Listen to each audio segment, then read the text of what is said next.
Let's begin with chapter number 13 from your economics book of grade 11, and the name of the chapter is Profile of Indian Agriculture, Rural Development. And we are going to start from agricultural market. From this part is included in your syllabus.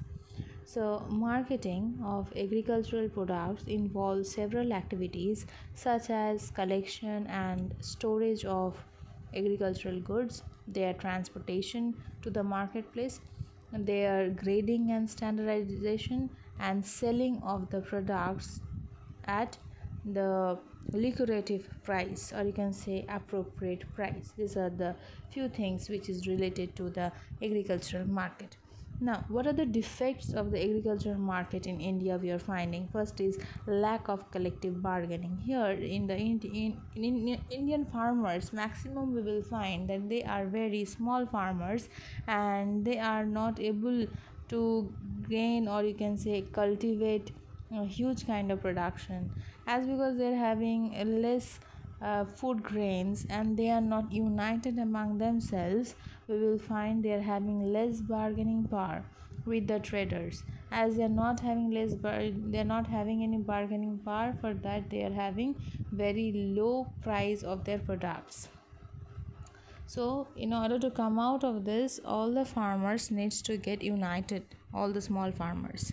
Okay, next we are having multiplicity of intermediaries, that means the middleman. Here there is a long chain of middlemen like wholesaler merchants, and then we are having the retail merchants, then commission agents between the farmers and the consumers. These middlemen appropriate a large portion of the price paid by the consumer. As a result, there is a big difference between the price released by the farmers and the price paid by the consumer. That means the price we are paying in order to get the agricultural products, the total amount is not handed over to the farmers. Okay, that means that the farmers are getting less paid and the middleman is earning the profit from between. The third one is distress sell. An average Indian farmer is forced to sell his product immediately after the harvest on account of his property, a pressure to repay the loans, and poor holding capacity. At that time, price are generally low. As soon as there is a harvesting, if they are able to keep their food grains stored for a longer period of time, they would get more profit. But as they are taking loans, they have to repay it, thus they are not able to keep it for longer time, and they have to sell the products or sell the food grains and pay and repay the loans. Next we are having lack of grading. Farmers in India do not appreciate the importance of grading the product. Okay, they don't like to grade their qualities. Their products is not classified in different grades or qualities. This gives a lot of scope to the merchants and traders to exploit the farmers. If they will be able to grade their products or their, you can say, food grains, then only it is possible for the farmers to bargain if they are having high quality of their food grains, but they are not grading their products. Next is malpracticing in unorganized markets. Malpractices, that means manipulating, you can say, in an unorganized market is a common feature. There are several malpractices indulged by traders, like underweight.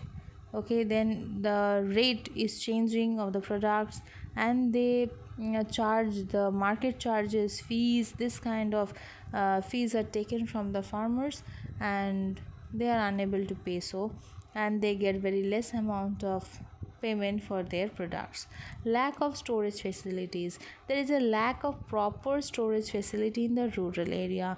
This often forces the farmers to sell their product at the time when the market is oversupplied with the market price is low. Okay, and the market price is low. Number 7 is lack of transport facilities. Farmers, particularly small farmers, do not have adequate transport facilities to carry their products to the market. and they're having very slow kind of transport. So you can understand that if the transport facility would be really adequate, they would be able to transfer it fast, and the far off places they would earn good price. Lack of market knowledge, the farmers don't have the knowledge what is the exact price of the product of that current scenario, of the current time, of the current scenario. So whatever the traders and the commission agents are telling them, they just try to follow it, and according to their price, they are the price giver here, and that is accepted by the farmers. Okay, what are the measures taken by the government to improve the agricultural marketing system? First is the government has established regular markets. Now, organized marketing of agricultural commodities is being promoted in the country through a network of regular markets, and the objectives of regular markets is to make the market system transparent, to eliminate unfair and unhealthy market practices, as to reduce market charges, to enforce the use of standardized weight, and to ensure reasonable price for both the farmers and the consumers. Next, we are having government have increased the storage and warehousing facilities in order to prevent distress sell by the farmers immediately after the harvesting of the crops. It is necessary to provide storage and warehouse facilities. The government have made elaborate arrangements to establish public sector warehouse through two agencies, namely Central and State Warehouse Corporations and Food Corporation of India. Next, number 3, we are having uniform standard weights. In order to regulate the system of weights, the government has to standardize weights and measures act in 1958, making the use of the government approved weights compulsory. Okay, that means it have to get weight, and then only according to the weight the payment has to be done to the farmers. Number 4, that is grading and standardizing. The government has done a lot to grade and standardize many agricultural and allied commodities such as rice, wheat, pulses, coffee, tobacco, oil seeds, cotton, you can say leather, etc. Grading of agricultural product is done under the supervision of the Agricultural Product Act. Okay, this is AGMARK. Okay, AGMARK, that is this is a hallmark. This is a hallmark given to the quality by the government. Next, we are having marketing information. Correct and timely information regarding marketing conditions, price, etc. can help farmers in planning their product and sales, and also ensures that they get fair prices of their products. The government collects weekly data on market arrivals, sales, prices, etc. on regular basis.